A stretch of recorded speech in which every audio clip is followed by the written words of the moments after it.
How to Save the World and Other Things on My To-Do List. One Woman's Totally Serious Guide to Inner World Domination by Lizzie Allan, Creator of Hilarapy. Chapter 10. Know It. There comes a point where you stop trying, not because you've given up, not because you've lost interest or run out of steam, but because something has genuinely shifted, so quietly and so completely that you almost don't notice it happening. You just realize one day that you're not working at this anymore, not in the way you used to, not with the same effort and remembering and choosing and returning. Because when something becomes as natural as breathing, you don't try to do it, you just do. And this work becomes the same. At first it was effort. You had to remember, you had to practice, you had to catch the old thought and choose again, catch it and choose again, over and over. And that was right, that was the work, and it mattered.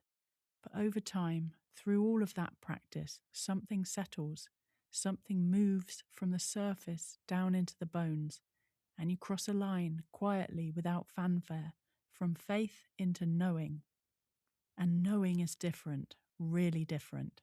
Faith is extraordinary. Faith is what gets you started. Faith is what carries you through the early days when nothing has changed yet and you're choosing a different thought anyway, trusting a process you can't yet prove, holding a vision you can't yet see. Faith says, I believe this is true, even though I can't fully feel it yet. And that takes courage, real courage.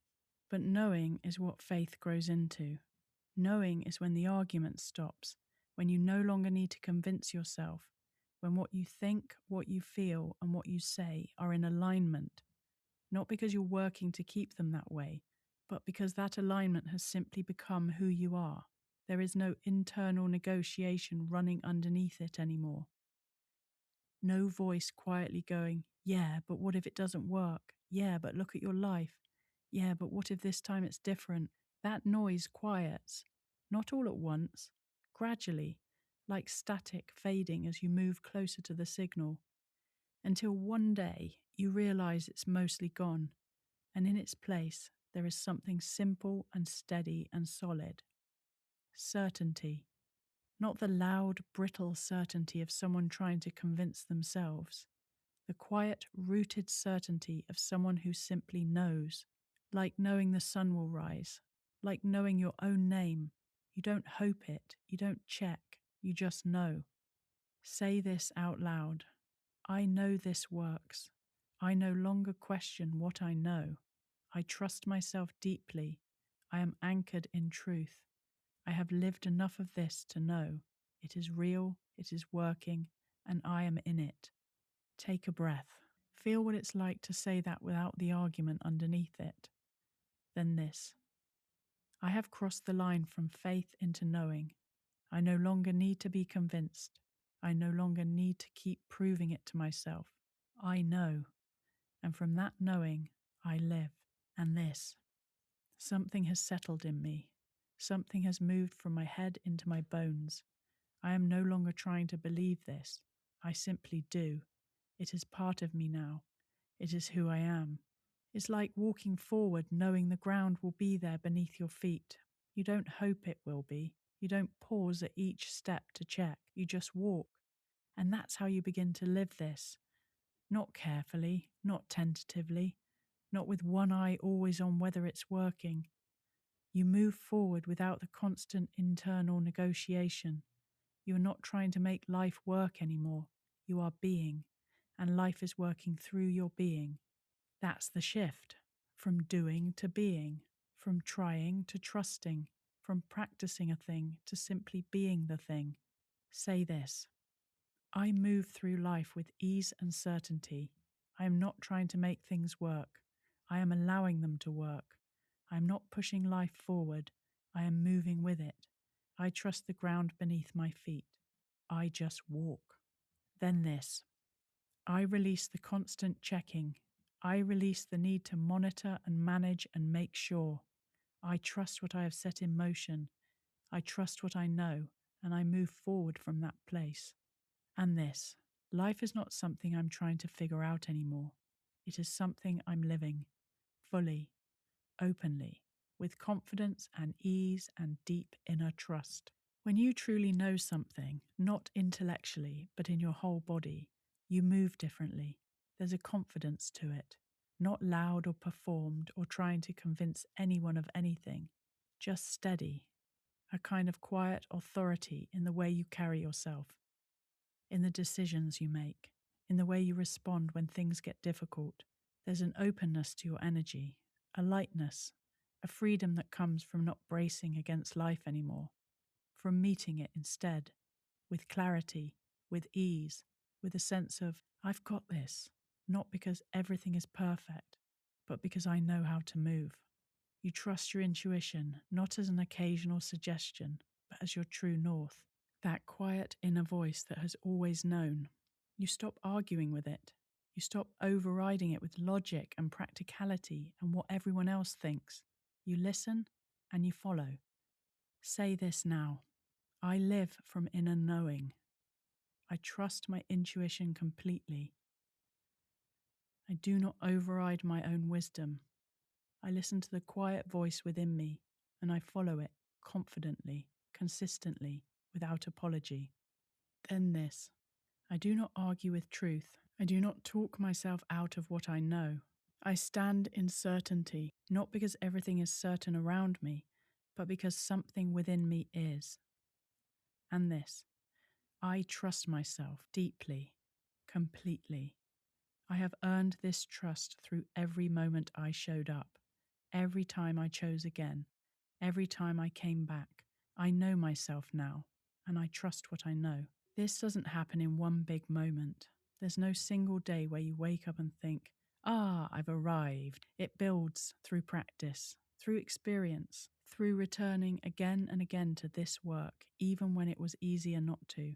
Through all the small moments that stacked quietly on top of each other until one day you looked up and realized, oh, I know this now. Not because someone told you, not because you read it in a book, because you lived it, because you have your own evidence now. And this is worth pausing on, really pausing on. I want to tell you about a different kind of knowing. Not the intellectual kind, the kind that lives in the body, the kind that holds steady even when everything around it is falling apart. I was 29 years old, sitting on the storm walls in Essaouira, the windy city in Morocco. I had gone there to volunteer, to work with children, to be of service, and instead I had sunk into depression, into my addiction, into the particular loneliness of someone who knows exactly who they want to be and cannot find her way to herself. I was running from my problems, from my feelings, from everything I could not yet face. I had nowhere to go and nothing to offer. Sitting opposite me on the big stones was a young dusty street kid, sores on his face, a bag of glue in his hands. He was looking at me and I was looking at him. And in that moment I saw it clearly. I could not help him. I could not help anyone, not like this. I was as lost as he was, just with different stones to sit on. That was my rock bottom. I went home. I fell apart on my family. My dad called and asked, "Are you ready?" And I was. That was 16 years ago. I have been clean ever since. But here is what I want you to understand. The knowing did not start in Morocco.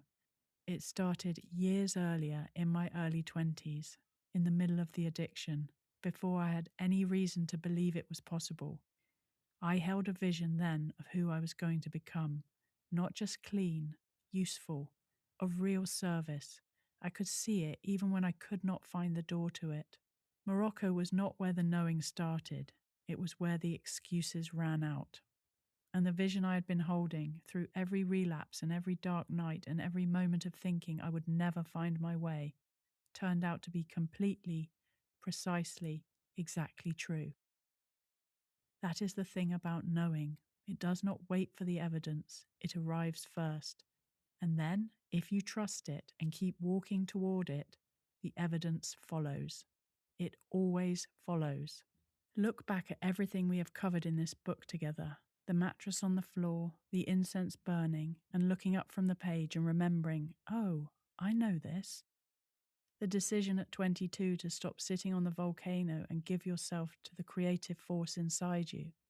The call to go to Canada and then going. The awakening weekend and the ring of fire and pushing through the voices and being caught by your people on the other side. The dinner with Maria and the yes that came from the green light in your body. The inner child workshop and the shoulder releasing when the mistaken belief was finally seen. The cough and the wave of grief on a Saturday morning and the weight lifting when it was finally felt. All of that is your evidence, not theory, not something you read and agreed with. Your life, your actual, specific, unrepeatable life, lived in alignment with creative intelligence, following the guidance, returning when you drifted, choosing again and again, even when it was hard. That is what knowing is built from. And now here, at this point in the book, you have your own version of this, your own moments, the things that shifted when you trusted, the doors that opened when you followed the pull, the times life showed up in ways you couldn't have engineered or planned or forced. These moments are yours. Nobody can take them from you, and they are the foundation of your knowing. Take a moment right now and let yourself remember one. Just one moment where life showed up for you in a way that felt like more than coincidence, where something moved that you couldn't entirely explain. Let yourself feel it again. Let it remind you of what you already know. Say this: I have my own evidence. I have lived proof that this works. I have seen what happens when I align, when I trust, when I choose. I do not need to be convinced anymore. I know. Then this: I recall the moments life has shown up for me. I let those moments strengthen my knowing. I carry them with me as proof, not just that this works, but that it works for me, specifically, personally, undeniably. And this: every experience I have had deepened my knowing. Every challenge I have moved through has strengthened my trust. Everything that has happened has brought me here. And here is a place of deep, settled certainty. If you would like to download a free copy of this book, go to my website, lizzieallan.com, and find How to Save the World and download your free copy there.